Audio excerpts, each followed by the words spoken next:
কি চাস? তোমাকে চাই, শুধু তোমাকে চাই, আর কিছু জীবনে পাই বা না পাই। জীবনে কিছুই পাবি না, তুই পথ ছাড়, আমি একটা শুভ কারণ যাইতেছি, পথ ছাড়। কথা বলবো না, কি হইব? কেলেঙ্কারি হইব, দুর্ঘটনা ঘটবো, মানুষের সামনে মুখ দিতে পারবি না। মানুষ যা মন চায় তা করুক, যা মন চায় তা করুক, আমার কোনো সমস্যা নাই। আমার সাথে সারা জীবন খালি তুমি থাকলে আমি অনেক খুশি। তুই কি যাবি ওখানে না চটকা না খাবি? এর আগে কো আমার কেমন লাগতো? পেত্রির মতন লাগতেছে, সরন সামনে থেকে সর। এই তোমার চোখে কি ঠুলি পড়ছে না ঠাড়া পড়ছে? হ্যাঁ, কইতে পারো না আমার কেমন লাগতেছে? এত সুন্দর করে সাজে গুজে আসছি। আমার মনটা খালি নরম দিকে না, চটকা না মেরে দাঁত ফালাই দিতে তখন। তোমার খালি মন না নরম না, তোমার পেটটাও নরম। তোমার বাপ হইলো কষা আর তুমি হইলো রসা। এই কি ব্যাপার, তুমি না একটা শুভ কাজে এইদিকে যাইতেছিলে, আবার ওইদিকে কই যাও? এগুলো শুভ কাজ, এই শুভ কাজ না সারলে ওই শুভ কাজ ধ্বংস হয়ে যাবো। টয়লেটে যাইতেছি, তারপর ওদিকে চলো। ওয়ালাইকুম আসসালাম। আপনার লাগা মায়ের আইনটা পাঠাইছে। কি পাঠাইছে? গরুর কালাবো না।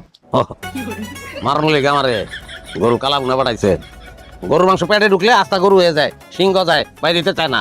খাওয়া আর বেশি করে তোর মামার এইগুলা খাওয়া, এমনি তো কষা, তার মধ্যে এইসব বাজা পুরা এগুলা খাইয়া আমার খালি চালাই।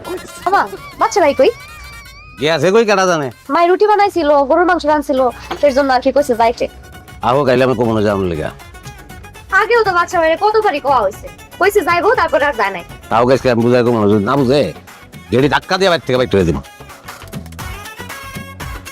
সুন্দর একটা মাইয়া, সংসারী মাইয়া, আরে বাদামিয়ার বাচ্চার কপালে লাগবে না, শুয়োরের কপালে তো আর সিন্দুর লাগে না। পোলা এখন পছন্দ না করলে কি করবো? জোর জবরদস্তি করে বিয়া করাইবা? বুদ্ধি থাকলে এই কথাটা কইতা না। মাঝে মাঝে তো মনে হয় চাউল কি চাবাই খাও না রাইন্দা ভাত খাও। নুপুর আর বাপের একমাত্র মাইয়া না, ওরা ভাই বোন আছে, এবার দরুনে দরুনে সম্পত্তি সব তো হয় পাইবো। পোলাটা যদি বিয়া দিয়ে ওই জায়গায়, সব সম্পত্তি আমার পোলার, আমার পোলার ভালো দেখুন কি আমার দোষের না? আপনার সাথে উনি কে? আমার খালতো ভাই, শাড়ি ফিন্দে একটা মাইয়া দেখে বুঝো।